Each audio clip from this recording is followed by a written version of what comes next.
এবং তিনি গুম কমিশনের চেয়ারম্যান ছিলেন, তারপরে সম্প্রতি এবং শুধু তাই নয়, যে মানবাধিকার কমিশনের ওনাকে সভাপতি করা হয়েছে, প্রদান করা হয়েছে, এবং ওনারা পাঁচজন ওই যে একটা লিখিত বক্তব্য দিয়ে ওনারা পদত্যাগ করেছেন। এবং অত্যন্ত মানে আমাদের বিচারালয় যে সাহসী মানুষের দরকার, মানে প্রজ্ঞাবান মানুষের দরকার। তো এই দুইজন আমাদের সাথে আজকে আছেন, সেই দুইজন সাহসী এবং প্রজ্ঞাবান মানুষ, বিচারপতি মনিরুল ইসলাম আর আমাদের ওয়ারসুল করিম, আমাদের বন্ধু বহুদিনের। তিনি নির্বাচনে বহু কাজকর্ম করেছেন। 2001 সালের সেই নির্বাচনের দিন উনি একটা বই লিখেছেন, আরও অনেক কাজকর্ম করেছেন। ইনি নর্থ সাউথ ইউনিভার্সিটির ডিন, তো উনি আছেন আমাদের সাথে। তো আমি এখন বিচারপতি মতিউরকে দিচ্ছি ওনার বক্তব্য উপস্থাপন করার জন্য।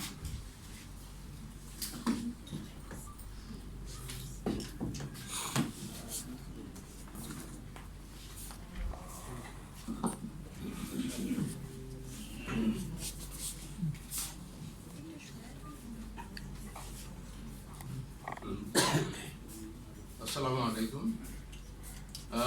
আমরা আজকে একটি খুবই গুরুত্বপূর্ণ আলোচনায় আমরা অংশ নিতে যাচ্ছি। তো তার আগে আমরা আমাদের এই উপমহাদেশে যে কয়েকজন মানুষের জন্য আমরা কৃতজ্ঞতা আমাদের জানানো উচিত, তাদের কথা স্মরণ করছি। কারণ হচ্ছে আল কোরআন বলছে যে বিসমিল্লাহির রহমানির রহিম, লাইন শাকারতুম লা আযীদান্নাকুম ফাইন কাফারতুম ইন্নী আযাবি লাশাদীদ। যারা আপনি জানেন তারা জানেন তো এটা কোরআনের যে এটা খুব গুরুত্বপূর্ণ ওয়ার্নিং। আল্লাহ বলছে যে তোমরা যদি কৃতজ্ঞ হও আমার নিয়ামত সম্বন্ধে, আমার ব্লেসিং সম্বন্ধে, তাহলে তোমাদের নিয়ামত আমি বাড়িয়ে দেবো। হ্যাঁ, লাইন শাকারতুম, এখানে লা হচ্ছে না, কিন্তু আসলে এখানে ডাবল এমফেসিস।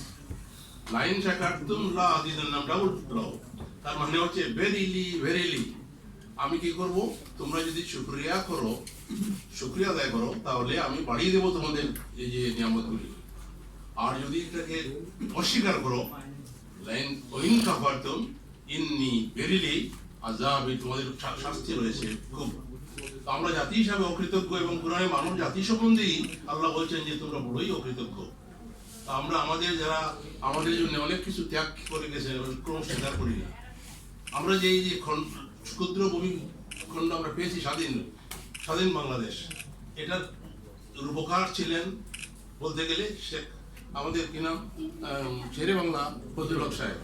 লাহোর রিজলিউশন যদি না হতো তাহলে পাকিস্তান হতো না, পাকিস্তান না হলে বাংলাদেশ হতো না, আমরা ওয়েস্ট বেঙ্গলের একটা অংশ থাকতাম, তাই না? আর যদি স্বাধীনই হতো তাহলে পুরো বাংলাটা হইতো, বঙ্গ, বিহার, উড়িষ্যা হতো। এইরকম একটা পকেট ট্রাঙ্কেটেড বাংলাদেশ আমরা হইতাম না। কিন্তু আমরা ওনার নামই মনে নেই না আমরা, তাই না? তো আল্লাহ আমাদের শাস্তি দেবে না? আরেকজন কি নাম শেরে বাংলার হচ্ছেন, কারণ যেখানে মেধার কোনো ইয়ে নাই, আর যারা সার্ভিস দিল তাদের স্বীকৃতি নাই, এরকম মানুষের দেবে না আল্লাহ, তাই না? আর আমি এখানে আরো স্মরণ করছি শহীদ সোহরাওয়ার্দী সাহেবকে। উনি আমাদের এখানে যে আইন প্রফেশন, যা আইন হওয়ার জন্য, লয়ার হওয়ার জন্য ইন্সপায়ার করেছেন, একটা ভালো profession, he is one of them. এবং এখানে পার্লামেন্টে যে বক্তৃতা শুনেন, পার্লামেন্টে কিভাবে বক্তৃতা দিতে হবে, পার্লামেন্টে যে 3 দিন বক্তৃতা দেওয়া যায় এক সাবজেক্টের উপরে, 3 দিন কন্টিনিউয়াসলি ম্যারাথন স্পিচ, এটা সোহরাওয়ার্দী সাহেব দিতে পারেন। এবং যেমন প্রসিডিং খুললেই দেখবেন পাকিস্তানের সেন্ট্রাল ইয়েতে পার্লামেন্টে উনি বক্তৃতা দিচ্ছেন, এবং সেই বক্তৃতাগুলি কিভাবে সারা দুনিয়ায় প্রচার হচ্ছে। এটা আইডিয়াল যে পার্লামেন্টে এইভাবে বক্তৃতা দেওয়া যায়। সুতরাং ওনাকে স্মরণ করছি। আর আমাদের সাংবাদিকতা জগতে আমরা একজনকে পেয়েছিলাম এখানে, যার কথা শুনলে আমাদের এই অবস্থা হতো না। উনি হচ্ছেন আব্দুস সালাম সাহেব। সাংবাদিক ভাইরা আপনারা স্মরণ করবেন যে উনি আমাদের ওই সময়ে যেখানে আমাদের গাইডেন্স দরকার ছিল যে আমরা এই স্বাধীনতার পরে এটাকে বিপ্লব বলবো না এটাকে স্বাধীনতা যুদ্ধ বলবো না কি বলবো, তাই না?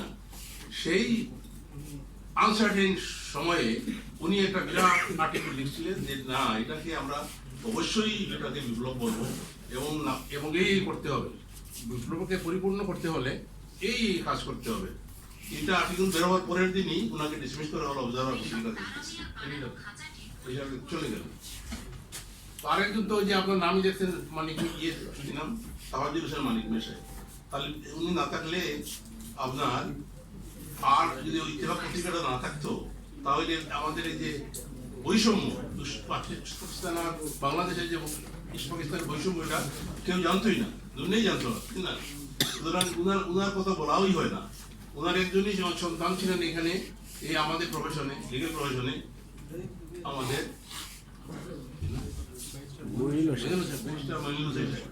ওনাকে কিভাবে নির্যাতন করা হয়েছে আপনারা জানেন। এই যে গত সরকার তাওয়াজ্জুল হোসেনের মধ্যে যদি সামান্যতম কৃতজ্ঞতা থাকতো তাহলে এভাবে ওনাকে নির্যাতন করতো না। কিন্তু আমরা দেখেছি কিভাবে নির্যাতন করতো। যারা এখানে আমার মনে হয় সেই মিটিংয়ে যারা ছিলেন কয়েকদিন আগে, কয়েক মাস আগে এখানে একটা মিটিং, উনি জীবিত তখন এখানে আমি আসছিলাম, তো উনি শুনছেন আমি এখানে আসছি, উনি অসুস্থ, ওইখান থেকে খেয়ে বল দিবে, আমি বলছিলাম আমি দেখা করে যাবো আপনাকে। এ তো কাটিছি যে শরীফ লোক যে ওই বল দিবে হি খেয়ে 1 ফুট, এবং এখানে আমার সাথে দেখা করে গেলেন এবং কৃতজ্ঞতা জানালেন এই জন্যে যে আমি তখন আমেরিকায়, আমি টেলিফোন করে ওনাকে বলেছিলাম যে please for god say don't attend, যে কি যেন কি বলে আর আলোচনা কি যেন টেলিভিশনে করে talk show, please don't attend any more any talk show. তো উনি এরপরেও গেলেন 2-1 দিন মনে হয়। তারপরে আমাকে টেলিফোন করলেন একদিন যে ঘটনাটা ঘটার পরে যে ভাই আপনি যে আপনার অ্যাডভাইসটা যদি শুনতাম তাহলে আমার এই দুর্দশা হইতো না। এই কানেকশনে উনি বললেন যে না এছাড়াও আমার সাথে খুব ভালো ইয়ে ছিল, সম্পর্ক ছিল। উনি উনি চলে আসছেন এখানে, কারণ ওনার বাবার নামেই তো মানি। তো এদের সেদের আমরা কৃতজ্ঞতা জানাচ্ছি। তারপরে আপনার আমরা যারা যে জাতি গঠনে যারা কাজ করেছে আমাদের যে মাঠানি সাহেব, আমাদের যে কি নাম শেখ মুজিবুর রহমান সাহেব, শেখ মুজিবুর রহমান, এই কয়েক মাস আগেই আমরা আব্বাজান বলতে একদম দাম চড়েছে আমাদের, এবং তাকে আমরা কি করছি না, স্মরণই করছি না। এই বলি কনস্টিটিউশন সম্বন্ধে আমরা বলছি যে না আমরা কনস্টিটিউশন বাইরেই যাবো না, তো কোথায় ছবি তো নাই, এখানে কত ছবি নাই। Constitution demands that there should be a portrait of the father of the nation. ওই যে ছবি আপনি ওই যে ওয়ালের ভিতরে থেকে আপনি বলছেন যে কনস্টিটিউশন একদম কি অক্ষরে করে বানবো, কনস্টিটিউশন মানলে তো আপনার ছবি থাকতো, এখানে ছবি নাই, মানে আপনি স্মরণ করেন না, তাকে ইউজ করেন, তাগুলোকে আপনি ইউজ করেন, সম্মান করেন না, স্মরণ করেন না। আমি স্মরণ করছি যে কারণ আমি ওই সংসদ কি নাম কনস্টিটিউশনের বাইরে যাবো না, কারণ কনস্টিটিউশনে আপনার এই যে একটা বক্তৃতা আছে, এটা আপনার কি আছে আপনার অ্যাপেন্ডিক্সের মধ্যে বক্তৃতা দিয়েছে যে কত 3 মার্চ, এবং এটা এমন একটা বক্তৃতা যেটা কিন্তু আন্তর্জাতিকভাবে এটা স্বীকৃত বক্তৃতা। এই বক্তৃতা আপনার আরেক কত যুগ পরে হয়তো কোনো কেউ দিতে পারবে না, আমাদের বাঙালির কণ্ঠস্বরে নেই, তাই না? সেই বক্তৃতা এখন বাজে না, খুবই ভালো বাজে না, আপনি আপনারটা বাজান, হ্যাঁ আপনারটা বাজবেন, আপনারটাও তো দেখি না বাজেন, বাজার মতো বক্তৃতা নাই তো, you have no similar speech, বাজাবেন কি? আচ্ছা, তো আমরা এটাও স্মরণ করছি যে উনি না হলে আমাদের এই যে স্বাধীনতাটা আমরা পাইতাম না। তারপর সাথী সাহেব বা এগুলো আমরা স্মরণ করছি। আমার মনে হচ্ছে কয়েক বছর আগে 1966-এ আমি গিয়েছিলাম একটা মিটিংয়ে পাকিস্তানে, লাহোরে। তো সেখানে সারা জীবনই চলবে।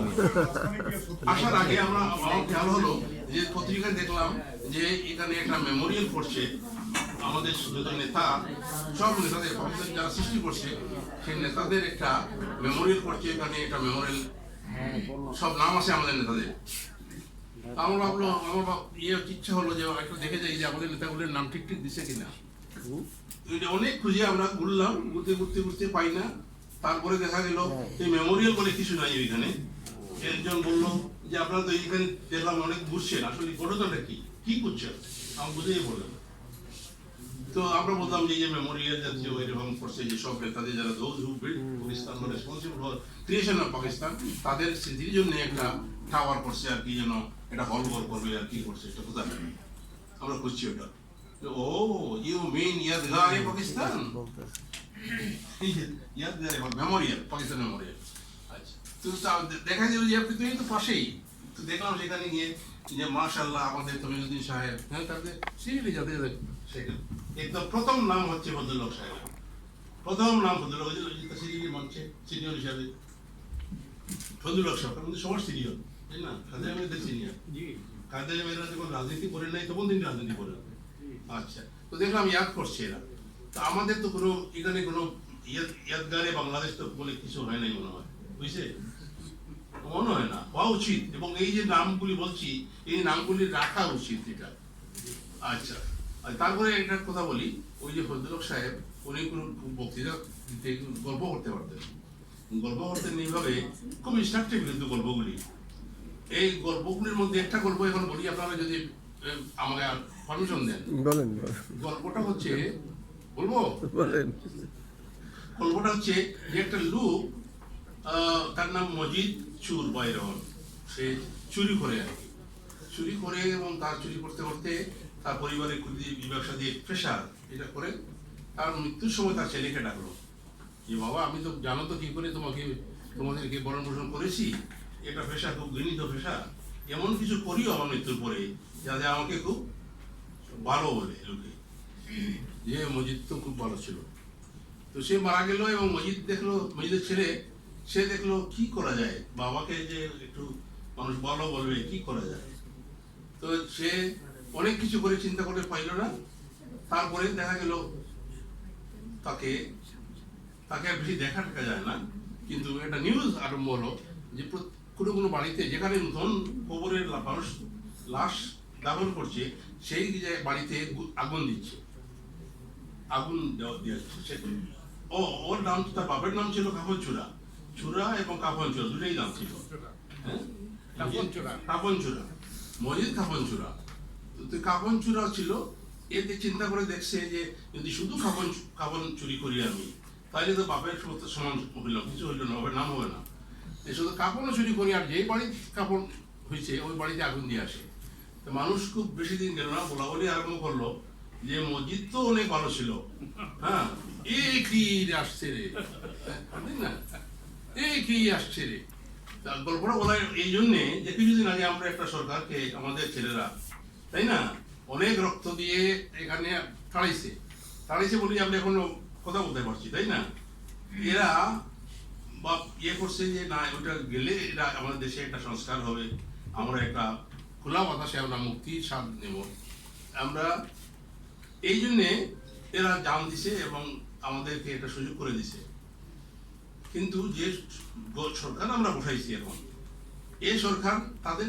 এটা মনে হয় ম্যানিফেস্টোতে আছে যে আমরা এমন কিছু করব যাতে আমাদের আগে সরকারকে মানুষ বাহবা দেয় আমাদেরকে কাফন চূড়া বলবে না বলবে কাফন চূড়া এবং আগুন দেওয়া তো তেমন একটা আগুন দিয়েছে আমাদের এই যে জুডিশিয়ারির উপরে জ্বালাই দিয়েছে কোর্টটা দুইটা কল করা হয়েছিল যে একটা মানে কিং নিয়োগ করবে জজরা নিয়োগ করতে একজন করবে না একটা টিমে বসে করবে একটা বোর্ড আর করছিল এটা যে এটাতে কাজ করবে এটা সেক্রেটারি দরকার একটা কিছু সচিবালয় বলে সচিবালয়ের প্রয়োজন এই সচিবালয়টা দিতে হবে দুইটাই এটা এটা আদেশের বলে দুটো আইন করে দিল তো আমরা বললাম যে এই আইনটা আধার করছে এটা আমাদের দীর্ঘদিনের একটা চাওয়া এটা এখানে যোগ দিয়েছি চাওয়াটা কি আমাদের 1954 যখন যুক্তফ্রন্ট যখন ইলেকশন করবে তখন তারা একটা ম্যানিফেস্টো করলো ও একটা 21 দফা দিল 21 দফার মধ্যে একটা দফা ছিল যে আমরা জুডিশিয়ারিকে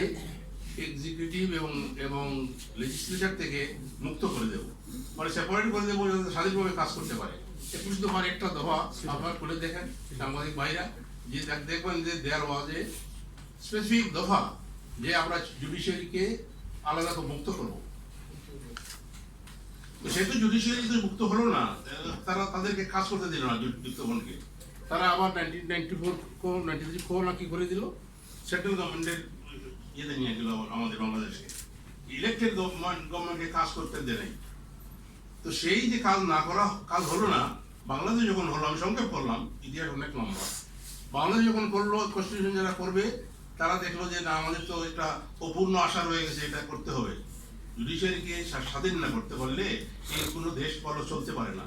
মানুষ যখন দুঃখ পায় তখন একটা কোর্টে যাবে, তো একটা জায়গায় পাওয়া যাবে, শেষ আশ্রয় থাকবে একটা জুডিশিয়ারি, বিচার ব্যবস্থা, সেটা রাখতে হবে। তারা একটা আর্টিকেল দিল, আর্টিকেলের নাম হচ্ছে আর্টিকেল 22। 22 ধারায় বললো যে আমরা জুডিশিয়ারিকে এক্সিকিউটিভ এবং আইনসভা থেকে আমরা সেপারেট করবো, স্বাধীন করবো, আর তাদের ইনফ্লুয়েন্সে যাতে না হয় এই জন্য আমরা ব্যবস্থা করব। সেইভাবেই এটা রাখা হলো। তো সেটা রাখার পরে দেখা গেল যে এটা অর্নামেন্ট হিসেবে থাকলো দীর্ঘদিন, 94 পর্যন্ত কেউ কিছু করলো না। 94-এর এসে একজন ভদ্রলোক, উনি মালদার হোসেন, উনি একটা কেস করলেন। তাদের কিছু পার্সোনাল গ্রিভেন্স ছিল, প্লাস উনি চ্যালেঞ্জ করলেন একটা আইনকে, যে এই আইনটা কনস্টিটিউশনের সাথে সাংঘর্ষিক এবং কনস্টিটিউশনাল স্পিরিট মানা হচ্ছে না। এই বিভিন্ন রিলিফ চাইয়া উনি এটা রিট করলেন। তো সেই রিটে যখন হিয়ারিং হয় তখন আমি অলরেডি বেঞ্চে চলে গেছি, আমি রিট বেঞ্চে বসে আরেকটা জিনিস বসে আই ওয়াজ ওয়াচিং যে এটা কীভাবে কী হয়, আমাদের ইন্টারেস্টেড স্বাধীন হল। খুব বিরাট একটা রায় দেওয়া হলো, এবং মোটামুটি যা আমরা চাইলাম তাই দেওয়া হলো, হাইকোর্ট থেকে সবই দেওয়া হলো। এই রায়টা গেল, তার গভর্নমেন্ট এপিল করলো, মোটামুটি সেপারেট হয়ে গেল। আর ওই দিন থেকেই সেপারেট করার জন্য যা দরকার ওই রায়টা কিন্তু সব ছিল। ওই রায় যে যিনি দিলেন, এরপরের থেকে এম হক, মুজাম্মল হক সাহেব, আমি পরের মাস থেকে ওনার সাথে বসলাম। তো উনি অনেক কাহিনী বললেন যে রায় দিতে তার কি কষ্ট হয়েছে, হ্যাঁ, কি কত কষ্ট হয়েছে। তারপরে আমাকে বললেন যে আমি তো তোমাকে কষ্ট দিয়েছি, কিছু জিনিস আমি নিয়েছি, সাহায্য নিয়েছি। এইটা কিন্তু অ্যাপিলেট ডিভিশনে তো কি করবে না করবে জানি না, দেখি কি করে। এটা অ্যাপিলেট ডিভিশনে গেল, অ্যাপিলেট ডিভিশনে এটা কেউ শুনতে চায় না, এটা তো ঝামেলা হবে। শেষ পর্যন্ত এটা গেল যখন চিফ জাস্টিস আপনার মোস্তফা কামাল সাহেব যখন চিফ জাস্টিস, উনার ওইখানে গেল। উনার আর মাত্র সময় ছিল মনে হয় 3 মাস বা 3-4 মাস এরকম, হ্যাঁ 6 মাস। কিন্তু যখন এটা গেল রিস্টে আসলো তখন মাত্র 3 মাস বা 2 মাস। তো উনি বলেন আমি জানি এটা করবো না, আমার শরীর তো খারাপ, আর এটা পরে যারা করে করুক, এটা আমি করবো না। আমরা কয়েকজন জাজ গেলাম ওনার কাছে, গিয়ে বললাম যে এটা তো আমাদের অনেক কষ্টের একটা ফসল, এই গাছটা আপনি অন্তত আপনি ছাড়া এইরকম কেউ করতে পারবেন না। এইরকম আর সেকেন্ড জাজ আমাদের হয়তো আর কত বছরে হবে না, ওনার যে ক্যালিবারের জাজ আর হবে না। সুতরাং এটাই সুযোগ। এটা মাহমুদুল আমিন সাহেব ছিলেন তখন, খুব বকেল ওই ব্যাপারে। তো উনি বললেন যে আপনি আজ থেকে আপনাকে আমরা ছুটি দিলাম, আমরা জাজরা আপনার বাসা খরচ করে দেবো, বাসার খরচ করে। এটা কথার কথা আর কি, কিন্তু আল্লাহ আসতে এই জাজমেন্টটা আপনি নিয়ে যাবেন এবং শেষ করে যাবেন। তো উনি একদম খুব লজ্জা পেয়ে গেলেন যে আমি আমার ব্যক্তিগত দিকটাই দেখছি। উনি খুব একটা ছোট্ট করে বললেন মাহমুদুল্লাহ সাহেব যে আপনি আপনার সুখটা দেখলেন আর আমাদের কষ্টটা দেখবেন না, আপনি আরাম করে করে চলে যাবেন, কিছুই রাখবেন না, এখানে কিছু রাখে যান অন্তত একটা। আর এখন থেকে আপনি তপস্যা হবে এই জাজমেন্টটা দেবো, এই জাজমেন্ট আর কিচ্ছু না, কোনো কেস করবেন না। এই জাজমেন্টটা দেওয়া হলো, সেই জাজমেন্টটা হলো আপনার মালদার হোসেনের বাংলাদেশ। এটা এই জাজমেন্টে 12টা ডাইরেকশন দেওয়া হলো, 12টা ডাইরেকশন দেওয়া হলো যে তোমরা এইভাবে এই করো, এই করে আলাদা ইয়ে করতে হবে, পে কমিশন করো, তারপরে আরো কি সেপারেট ইয়ে করো, এটা না যে না কমিশন, যেটা ইলেকশন অ্যাপয়েন্টমেন্টের জন্য জুডিশিয়াল সার্ভিস কমিশন করতে হবে। এই করতে এইরকম করো, জুডিশিয়াল সার্ভিস করলো, পেশ কমিশন করলো, পেশ কমিশন এবং কাজ করে না। আমি যখন ছিলাম বারবার এটা আমরা টাইম দিয়েছি, কোনো ভয় নাই, কিছু করবে না। তো অ্যাটর্নি জেনারেলকে তাকে কোনো লাভ তো নাই, গভর্নমেন্ট করে না, কি করবো, আমরা ওই টাইম দিই আর কি, যে এটা এদের সময় করবে না, এইরকম আর করলোই না। তারপরে এখন যখন এই যে সরকারটা আসছিল, এই সরকারটা যে কিছু ভয়ানক কাজ করে গেছে, খারাপ কাজ করে গেছে, তাই না, শেষের দিকে এসে ওই যে একটা ট্রেনের কি করে দিল, মানুষ যে অবাক, তুই যাওয়ার সময় এটা করবা কেন, এটা একে খুশি করার জন্য বাণিজ্য চুক্তি নাকি এটা করে দিল। তো মানুষ তো অবাক হয়ে চলে যাচ্ছে, এটা আবার কেন করলো, এটা মুরব্বীকে খুশি করার জন্য এটা আমাদের উপরে চাপাই দিয়ে গেল, এটা ভালো কাজ করলো না। আমরা তো আশা করে আনলাম যে তোমরা এটা মানুষে আনলাম, তাই না? আরেক একটা কাজ করে দিল যে দুইটা বর্জ্য পদার্থ আমাদেরকে আবার ছাড়িয়ে দিল। একটা হচ্ছে এই যে হোম মিনিস্টার, আর একটা হচ্ছে আমাদের এই যে ওইটা দিকে আমাদের কোনো প্রশ্ন নাই, আমাদের উপর চাপাই দিল একটা হাফ বেকড একটা জিনিসকে, যে কোনো আইন কানুন জানে না, কিছুই জানে না, তাকে দেওয়া হইলো ল মিনিস্টার হয়ে যাবে, তাই না? একটা কাজ করলো সে, কিন্তু এখনো জানে চলে আগে। এই দুটো, এই খারাপটা কাজটা এটা ওদের দোষ না, আমরা ওদেরকে চাইয়ে বললো তোমাদের দুটো জিনিস আমরা নেবো, একটা নেবো খালিলকে, কি রহমান, খালিল রহমান কিন্তু খুব এফিসিয়েন্ট অফিসার,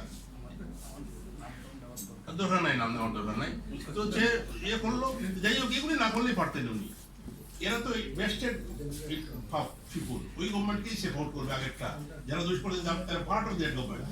এরা এই গভর্নমেন্টে আসবে, এর নিয়মও নাই, এটা নিয়মও নাই না নাই, তোমরা এটা করতে সমর্থন করবো এটা এখানে। তো সেরা করে দিয়ে যে আমাদের এই যে আজকে এখানে বসতে হচ্ছে, এইরকম একটা কাজ করছে এরা।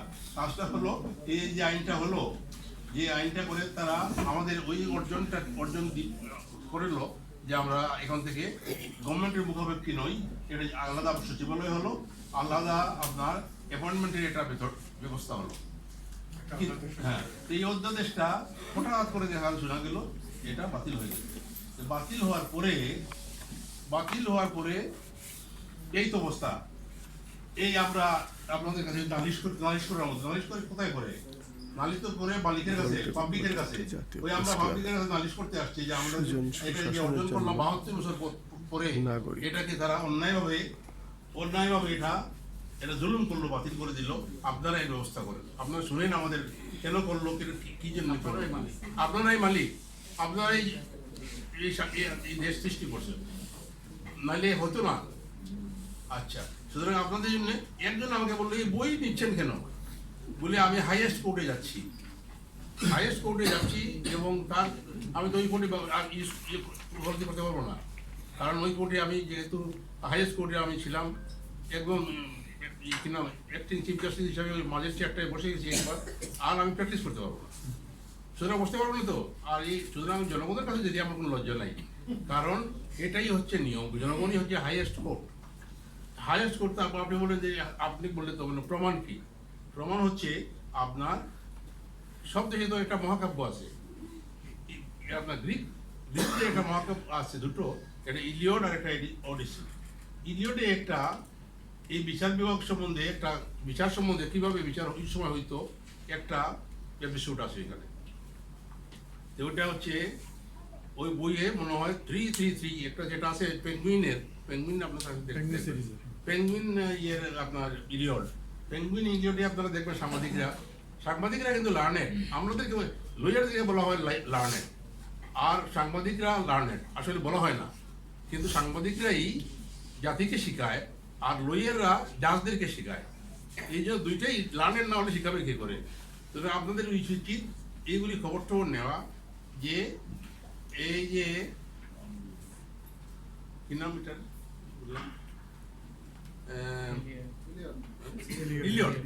ইলিয়ডের যে বর্ণনা দিল, সেখানে একটা আসলে কেসটা হচ্ছে ব্লাড মানি কেস, এবং এটা কে পাবে না পাবে এটা বিচার হবে। এই মাঝখানে একটা বেঞ্চ রাখছে, এখানে এই গোল্ডের এটা কয়েকটা রাখছে, এটা যে বেস্ট জাজমেন্ট যে দেবে তাকে দেবে, আর চতুর্দিকে পাবলিক, আর সেখানে একজন সেখানে আমাদের এই সিস্টেম না বিচারের, কিন্তু ওই যে এক্সপার্ট যে সেই জাজ এবং আইনজীবী তাকে আনা হচ্ছে যে তুমি বলো কেন কাকে দেওয়া হবে, কি জন্য দেওয়া হবে। মানুষ শুনলো, আরেকজন বললো, এইজন বলে যাচ্ছে এই যে যাওয়ার প্রসেসটাকে যে হাততালি খুব বেশি পায় ওই তাকেই এটা দেওয়া হবে, এবং তার রায়টাকে মেনে নেওয়া হলো। এটা বিচার যে এক্সপার্টদের মধ্যে যে সবচেয়ে সবচেয়ে বেশি হাততালি পাইলো তার রায়টাকেই জনগণ গ্রহণ করলো। সুতরাং আলটিমেট জাজমেন্ট হচ্ছে পাবলিক দিল, তাই না? সারা আসছে মনে হয়। সুতরাং পাবলিক হচ্ছে, জনসাধারণ হচ্ছে দেশের মালিক। তো শুধু মালিকই নয়, দে আর দি বেস্ট জাজ। কোন জাজমেন্ট আমার জনগণের উপকারে আসছে আর কোনটা খুব লার্নেড কিন্তু কোনো উপকারে আসছে না আমাদের মানুষ, জনগণ বুঝে কোন জাজটা ভালো করছে, কোনটা ঘুষ খায়, কোন জানে না, অন্যরা জানুক না জানুক, পাবলিক জানে। আর আপনারা তো জানেনই, একদম হাড়ির খবর জানে সাংবাদিকরা। কোন জাজের বাড়িতে কিরকম বাজার হয় তাও জানে, কত টাকা বাজার হয়, হ্যাঁ, কার বাজার হয়, তার ছেলে কোথায় পড়ে, কোন স্কুলে পড়ে, বেতন কত পায়, আর কোন স্কুলে বেতন কত দেয়, তাই না? তো এগুলি আপনারা জানেন সবচেয়ে বেশি। সুতরাং এরা আপনারাই জাজ, সবচেয়ে বড় জাজ হচ্ছেন আপনারা, জনসাধারণের রিপ্রেজেন্টেটিভ, এবং আপনারা জনসাধারণের কাছে এটা পৌঁছে দেবেন। এই জন্যই আমরা এই বইটা নিয়ে আসছি, যেটা বই। আর ২ নম্বর হচ্ছে যে অনেক কিছু লেখা হয় না, আমরা এখানে ইয়ে করতে পারি, আর কিছু দুষ্কৃতি থাকে বই তাও বলতে পারি এখানে।